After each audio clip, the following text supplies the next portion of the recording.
The Holy Gospel according to John, the 14th chapter. Glory to you, O Lord. Jesus said to the disciples, "Do not let your hearts be troubled. Believe in God, believe also in me. In my Father's house there are many dwelling places. If it were not so, would I have told you that I go to prepare a place for you? And if I go and prepare a place for you, I will come again and will take you to myself, so that where I am, there you may be also. And you know the way to the place where I am going." Thomas said to him, "Lord, we do not know where you are going. How can we know the way?" Jesus said to him, "I am the way and the truth and the life. No one comes to the Father except through me. If you know me, you will know my Father also. From now on, you do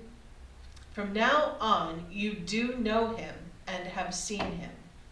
Philip said to him, "Lord, show us the Father, and we will be satisfied." Jesus said to him, "Have I been with you all this time, Philip, and you still do not know me? Whoever has seen me has seen the Father. How can you say, 'Show us the Father'? Do you not believe that I am in the Father and the Father is in me? The words that I say to you, I do not speak on my own, but the Father who dwells in me does his works. Believe me that I am in the Father and the Father is in me. But if you do not, then believe me because of the works themselves. Very truly I tell you, the one who believes in me will also do the works that I do, and in fact will do greater works than these, because I am going to the Father. I will do whatever you ask in my name, so that the Father may be glorified in the Son. If in my name you ask me for anything, I will do it." The Gospel of the Lord. Praise to you, O Christ. Please be seated. I'm going to step down here so that Zoom people can see me a little better. So, any of you ever had to develop your own film? Have you ever gotten into that little hobby? Well, I think it's a process that's becoming sort of lost in our digital world, right? There are a lot of steps to go through to develop film. And there are ways or places along the path of getting a picture out of that film that can go wrong. If you leave the film in the solution too long or too little, it's ruined. Expose it to the light, it's gone. Then you still have to make the picture from the negative, and done properly, all those shadowy grays in the negative become a clear picture. Done wrong, the shadows remain. And I kept thinking about shadows as I read our gospel reading today. And it felt like those disciples must have seen only shadows that night as Jesus was teaching them. This reading from the 14th chapter of John is part of Jesus' farewell to his disciples. For them, it's Thursday of Holy Week, what we would call Thursday of Holy Week. You know, Judas Iscariot has stomped off in a huff, exposed his betrayal, and Jesus is now preparing the remaining 11 disciples for his trial and crucifixion. Now, we often hear these words at funerals, and we tend to hear just the promise that Jesus is making to his friends. He says, "I go to prepare a place." And those words have comforted us many times, especially when we lose someone we love. They comfort us when we think about our own death. Because death is just a doorway into our final home with God. But think about it. those words that Jesus spoke to the disciples probably did not bring them comfort that night. Because for them, Easter hasn't happened yet. Jesus hasn't even died yet. So Jesus is speaking these words before Easter, before darkness fell and the whole world was sort of sucked into that black hole of Good Friday, before anyone ever dared to imagine or to dream what Easter might mean. Those disciples' hearts were pretty heavy, and the shadows were closing in around them, their world getting darker and darker. There are shadows that fall across our lives all the time, aren't there? Obviously, when we lose someone we love, we feel like we are in darkness. Cancer, arthritis, heart disease, aging, divorce, tangled, confusing relationships, loneliness, failure. We could probably go on with a long list of things, those gloomy shadows that darken our lives. And sometimes it doesn't take a whole lot for us to feel those shadows. Just we're dealing with so much. And then, if anybody's ever ridden in the car with me, you get every red light at every intersection when you're running late, right? It's enough to just send you over the top. Or the cost of groceries and the long line you have to stand in to buy those things, right? There are days when it just doesn't take much to color our world gray. And when life turns kind of sour on us, we can get feeling pretty down. And we see our whole world as that gray blah. At times it seems that there's no one or nothing that can pull us out of that black hole. Sort of like the man who visited a psychiatrist complaining of severe depression.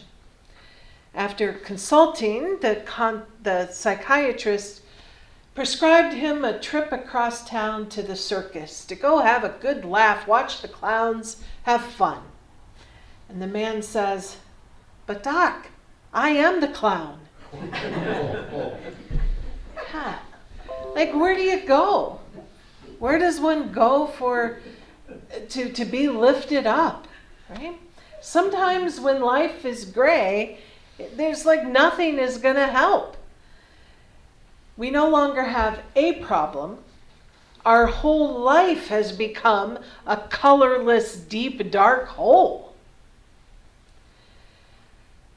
Jesus spoke these words to teach his disciples, those 11 back then and us now, that when life does color our world gray, when everything seems bleak and dark and hopeless, Easter breaks in.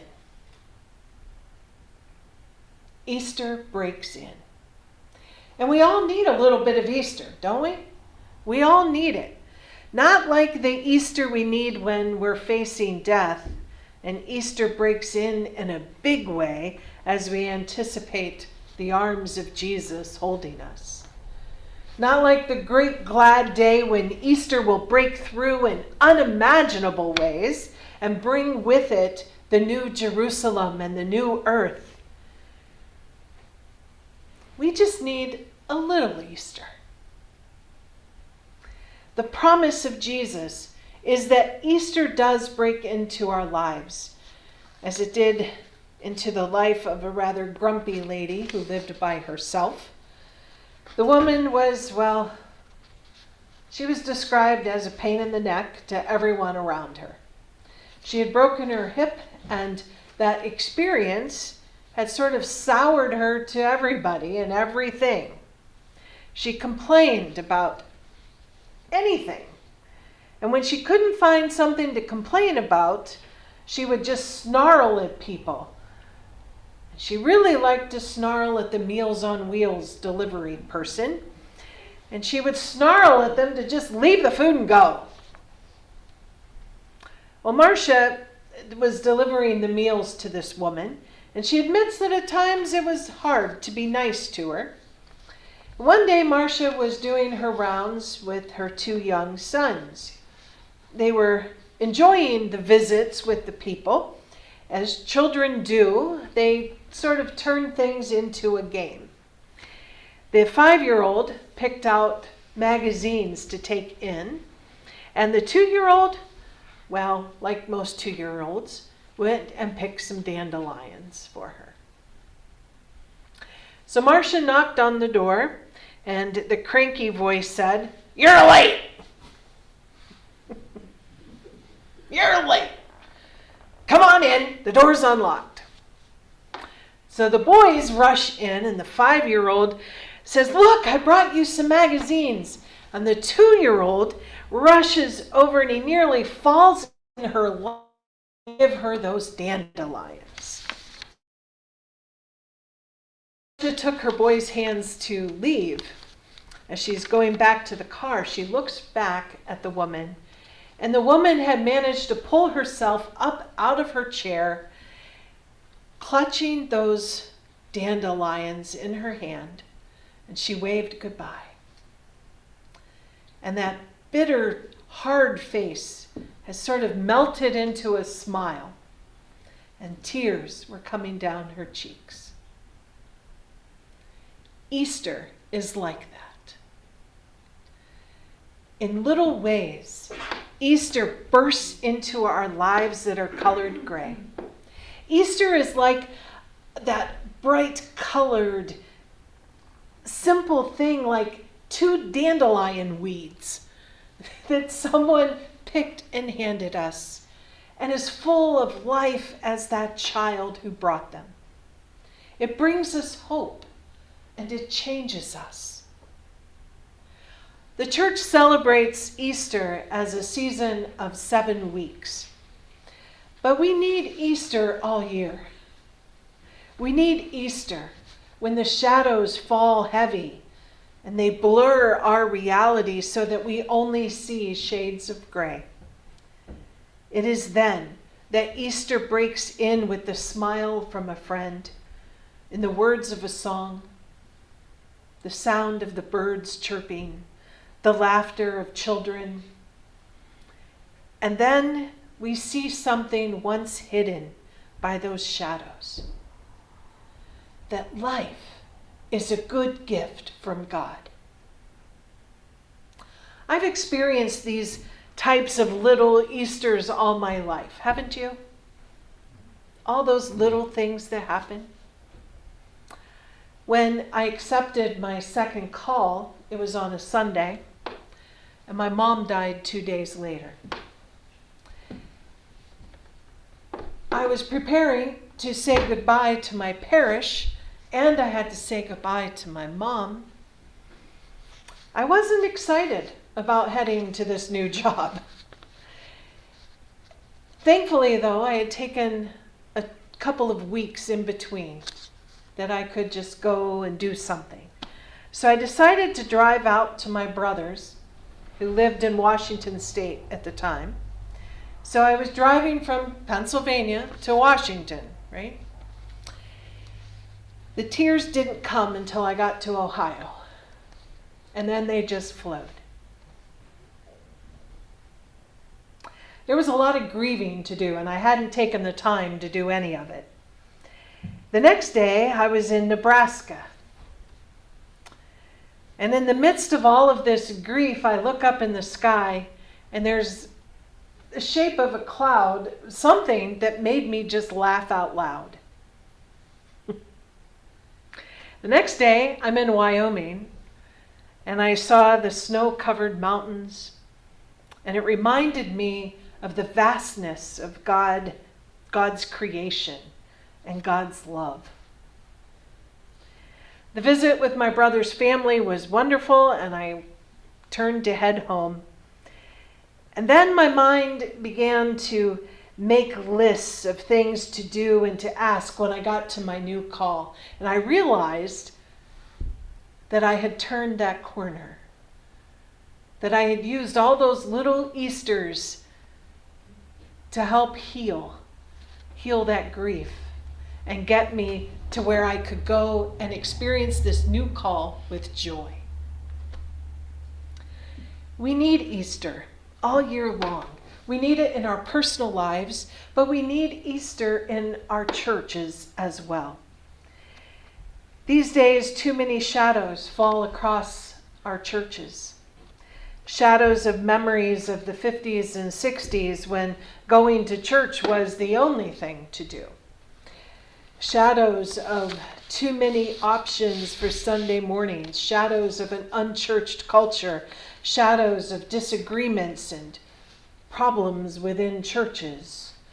Shadows can color the life of a congregation, some really gloomy shades of gray. The promise of Jesus is that Easter breaks into the life of the church as well. It's not always in big ways. It's in the little Easters that bring us joy and life. And it can happen on the most ordinary of days. Easter bursts in the sound of children, in the sound of our singing, right? Easter can break forth in the form of baptisms and confirmations. Last night we did a confirmation over in Chatham, or not a confirmation, a baptism over in Chatham. It was lovely. Easter scatters itself all over our communities as we leave filled with Christ and we bear him into the world. Easter breaks into the life of the church in such everyday ways. We don't need a lot, just a little to lift us up. A little Easter hope to dab away at the shadows and the dark corners so that we can see into those dark corners and we can proclaim to them, Christ is risen. He is risen indeed. Alleluia. Amen.